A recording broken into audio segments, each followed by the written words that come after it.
तो hello guys, कैसे हैं आप लोग। मुझे उम्मीद है कि आप लोग बहुत ही अच्छे होंगे। Day with my step sister के एपिसोड नंबर 4 में आपका स्वागत है।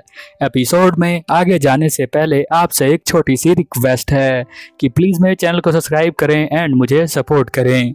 यदि आपको ये वीडियो पसंद आती है तो हमेशा की तरह हमारा कमेंट का टारगेट होता है 40 कमेंट और 1K लाइक का। यदि आप ये करवा देते हैं तो इसका अगला एपिसोड मैं आपके लिए और भी जल्दी लेकर आता हूँ। चलिए अब ज़्यादा देर ना करते हुए इस एपिसोड को हम लोग स्टार्ट करते हैं। एपिसोड के स्टार्टिंग में हम देखते हैं कुछ बच्चे को, और यहाँ पर यूटा जो होता है अपनी साइकिल के साथ कुछ सोचते हुए आ रहा होता है। आज का दिन थर्सडे है और आज जुलाई 16 है। वो सोच रहा होता है जहाँ पर साकी बैठी होती है और वो कहता है मैं अब घर पे आ चुका हूँ। वो कहती है वेलकम होम। एकदम से वो उसके बहुत ही करीब जाती है और वो कहती है मेरे नंबर जो है वो 38 आए हैं। वो कहता है क्या तुम्हारे नंबर सिर्फ 38 आए हैं? तो वो कहती है हाँ। यूटा और साकी दोनों यहीं पर बैठ जाते हैं और फिर वो सोचने लग जाते हैं कि उन्हें क्या करना चाहिए। यहाँ पर साकी कहती है कि टीचर ने मुझे कहा है कि दोबारा से मुझे एक बार और टेस्ट देना पड़ेगा, बट मुझे लगता है कि इस बार मैं जो हूँ पास नहीं हो पाऊंगी, इसलिए मैं तुमसे हेल्प मांगना चाहती हूँ क्योंकि तुम स्टडी में मुझसे तो ज़्यादा ही अच्छे हो। मेरे सिर्फ एक सब्जेक्ट के अंदर ही नंबर कम आते हैं और वो सब्जेक्ट होता है जो आपको पता ही है, मैथ का सब्जेक्ट। यूटा कहता है कोई बात नहीं, हम जो है दोनों बैठकर कुछ सोचते हैं और किसी ना किसी तरह से तुम्हें जो हूँ मैं पास करवा दूंगा। तुम्हें जो है स्टडी करना पड़ेगा। बट वो दोनों अपने मन के अंदर सोच रहे होते हैं कि क्या वो दोनों साथ में बैठकर स्टडी कर सकते हैं। साकी सोचती है अगर मैं यूटा को बोलती हूँ कि तुम मेरे साथ स्टडी करो तो वो क्या फील करेगा, और यूटा ये सोचता है कि अगर मैं साकी को बोलता हूँ हेल्प करने के लिए कि वो मेरे साथ बैठकर पढ़े तो वो क्या सोचेगी। ये दोनों एक दूसरे की फीलिंग्स को बता नहीं पाते। फिर यहाँ पर साकी कहती है कि मुझे जो है रीटेस्ट में लगता नहीं है कि मैं पास हो पाऊंगी क्योंकि मैंने समर वेकेशन में बहुत ज़्यादा पढ़ाई नहीं करी थी। यहाँ यूटा कहता है इसलिए मैंने तुम्हें कहा था कि समर वेकेशन में सभी को थोड़ा थोड़ा पढ़ाई करना चाहिए, नहीं तो आगे जाकर उन्हें बहुत ही ज़्यादा दिक्कत होती है। बट अभी मैं ऐसा मत समझना कि मैं तुम्हें ब्लेम कर रहा हूँ साकी। तुमने जो है जरूर कुछ ना कुछ अच्छा ही किया होगा समर वेकेशन में, तुम और लड़कियों की तरह नहीं हो। साकी कहती है मुझे बहुत बुरा लग रहा है क्योंकि मैं तुम्हारे से हेल्प मांग रही हूँ, यानी कि मैं तुम्हारा एडवांटेज ले रही हूँ। यहाँ यूटा कहता है ऐसी कोई भी बात नहीं है, मैं तुम्हारी स्टडी में बिल्कुल हेल्प करूंगा। साथ में वो बताती है कि इंग्लिश भी मैं सही से नहीं पढ़ पाती हूँ क्योंकि उसके अंदर ऐसे राइटिंग लिखने के लिए आता है और मैं सही से नोवेल्स को पढ़ नहीं पाती, जो पोएम्स होते हैं उन्हें समझ नहीं पाती, इसलिए मुझे इंग्लिश भी बेकार लगती है। यहाँ यूटा उससे कुछ क्वेश्चन पूछता है तो वो जवाब दे नहीं पाती है। तो वो कहता है मुझे समझ में आ चुका कि तुम्हें क्या प्रॉब्लम है। एक्चुअल में तुम जो हो उतना ज़्यादा पढ़ती नहीं हो, हर चीज़ के अंदर लॉजिक ढूंढने की कोई ज़रूरत नहीं है। जिस तरह से बुक्स के अंदर लिखा है तुम्हें बस वही पढ़कर उसी को लिख देना चाहिए क्वेश्चन का आंसर, बट तुम जो हो हमेशा किसी न किसी चीज़ के अंदर लॉजिक ढूंढती हो, इसलिए तुम्हें बहुत ही ज़्यादा प्रॉब्लम फेस करना पड़ता है। साकी कहती है तुम सही कह रहे हो, इतनी जल्दी तुमने मेरे प्रॉब्लम का पता लगा लिया है, बट इस प्रॉब्लम से मैं बहुत ही ज़्यादा परेशान हूँ क्योंकि मैं चीज़ों को याद नहीं कर पाती। यहाँ पर साकी बताती है कि देखो इस इंग्लिश के बुक में यहाँ पर एक लव स्टोरी लिखी हुई है, अगर वो उसके बारे में फील करता है तो वो सीधा उसको बताता कि नहीं, मुझे ये समझ में नहीं आ रहा है। यूटा उसकी बातों को ध्यान से सुन रहा होता है और साथ में वो कहता है कि तुम मुझे अच्छे से बताओ कि तुम्हें कौन सी चीज़ पसंद नहीं आ रही है इसके अंदर। तो वो कहती है कि एक तरह की लव स्टोरी है जिसके अंदर मुझे ये समझ में नहीं आ रहा है कि लड़का और लड़की दोनों एक दूसरे से प्यार करते हैं बट वो दोनों एक दूसरे को बताते नहीं है। और साथ में जब कोई और बंदा जो होता है उस लड़की को अप्रोच करता है तो जो लड़का है वो बहुत ही ज़्यादा जलने लग जाता है, उसे बहुत ही ज़्यादा गुस्सा आता है।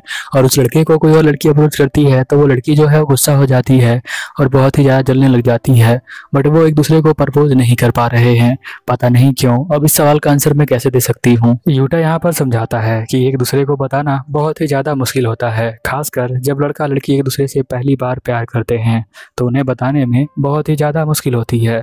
उन्हें भी समझ में नहीं आता कि वो एक दूसरे से प्यार करते भी हैं या फिर नहीं करते, क्योंकि उनका पहला प्यार होता है। इसीलिए इसके अलावा उन दोनों को बिल्कुल भी पता नहीं होता है कि किस तरह से उन्हें प्रपोज करना चाहिए, बस वो मन के अंदर ही सोचते रहते हैं कि उन दोनों को किस तरह से प्रपोज करना है, पर रियल में वो ऐसा नहीं कर पाते क्योंकि उनके पास कोई भी एक्सपीरियंस नहीं होता है। बट इसका मतलब बिल्कुल भी ये नहीं है कि वो एक दूसरे से प्यार नहीं करते, वो दोनों जो है बहुत ही ज़्यादा एक दूसरे से प्यार करते हैं और उनका प्यार जो होता है बहुत ही साफ होता है। साकी उनसे बातों को बहुत ही ध्यान से सुन रही होती है।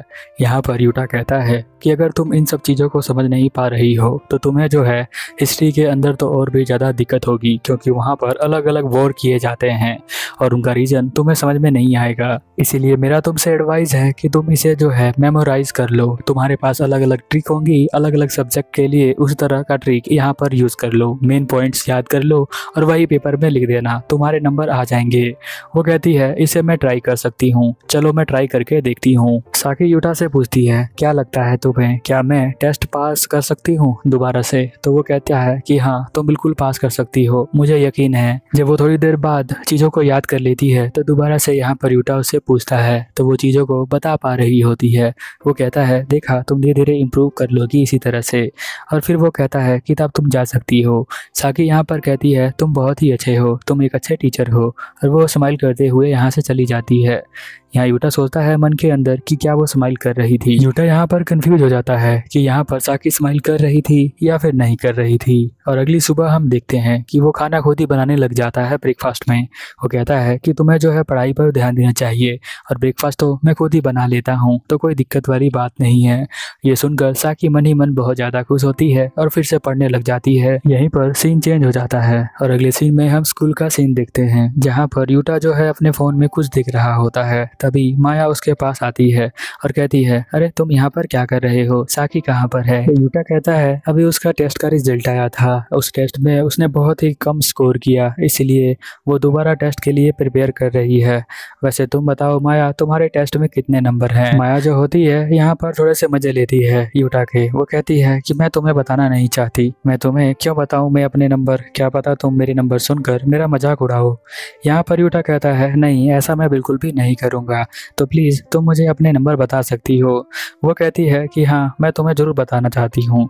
वो कहती है मैंने 808 पॉइंट्स लिए हैं 1000 में से। यूटा कहता है ये तो बहुत ही अच्छे नंबर है, क्या तुम मुझे बता सकती हो कि कौन सा ट्रिक तुम यूज़ करती हो क्वेश्चन को रिवाइज करने के लिए और उन्हें याद रखने के लिए?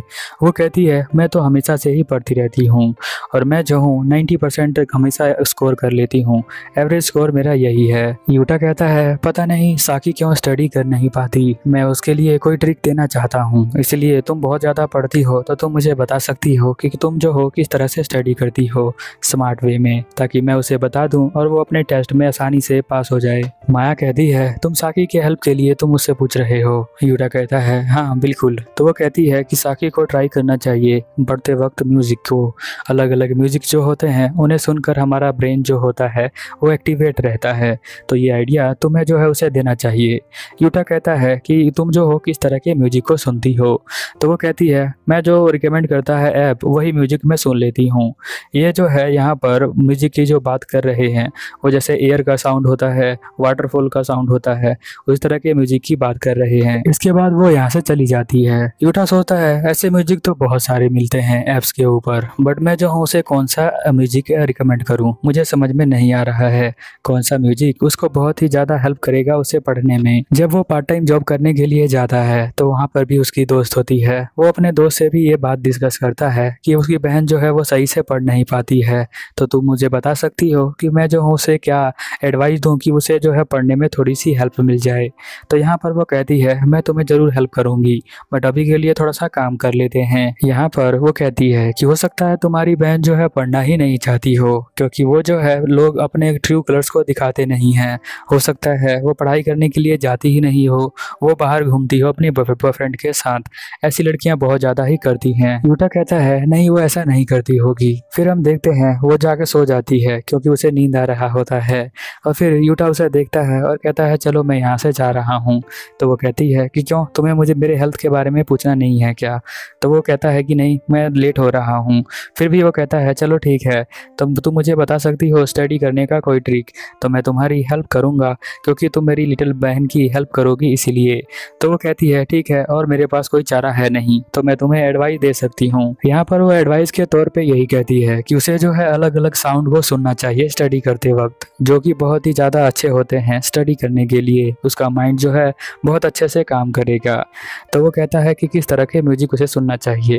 वो कहती है ठीक है, तो मैं तुम्हें ऐप शेयर कर देती हूँ और वहाँ पर कुछ म्यूजिक जो है रिकमेंड करता है ऐप, उसे जो है वो सुन सकती है। जो म्यूजिक वो सुनती है साथ में उसे भी देती है, कहती है कि तुम भी सुनकर देख सकते हो, तुम्हें कैसा लगता है। तो वो सुनता है और यहाँ शाम को घर पर आ जाता है, जहाँ पर वो साकी को कहता है कि तुम जो हो स्टडी करते वक्त बैकग्राउंड म्यूजिक चला सकती हो, जिससे कि तुम्हारा दिमाग जो होगा वो बहुत ही ज़्यादा एक्टिवेट होगा और तुम अच्छे से स्टडी कर पाओगी। तो वो कहती है कि किस तरह के म्यूजिक को मुझे सुनना चाहिए। तो वो उसे को ऐप दे देता है जिसके अंदर म्यूजिक आता है और वो उसे लेकर बहुत ही ज़्यादा खुश होती है और कहती है ये तो बहुत ही अच्छा है। साकी यहाँ पर कहती है कि तुमने जो है मेरी बहुत ही ज़्यादा हेल्प करी है, तुमने मेरे लिए ये सब ढूंढ कर लेकर आए हो, तुम बहुत ही ज़्यादा बिजी रहते हो और फिर भी तुमने मेरी इतनी हेल्प करी है। वो कहता है कि मैंने बस माया और अपने जो साथ में जॉब करती है उससे रिकमेंडेशन लिया था कि मुझे क्या करना चाहिए। तो उन्होंने कहा कि म्यूजिक सुनकर वो देख सकती है, क्योंकि म्यूजिक सुनने से उनके स्टडी में बहुत ही ज़्यादा फ़र्क पड़ा, इसीलिए उन्होंने एडवाइस किया कि तुम्हें भी म्यूजिक सुनना चाहिए। वो कहता है तुम जा सकती हो पढ़ने के लिए, मैं जो हूँ बर्तन धो लूँगा। तो वो कहती है ठीक है, गुड नाइट, और वो यहाँ से चली जाती है। अगर आप एपिसोड देखते देखते यहाँ तक आ चुके हैं तो मुझे लगता है कि आपको ये बहुत ही ज़्यादा पसंद आया है, तो प्लीज़ चैनल को सब्सक्राइब करें एंड मुझे सपोर्ट करें। चलिए मिलते हैं अगले एपिसोड में, तब तक के लिए ओवर एंड आउट।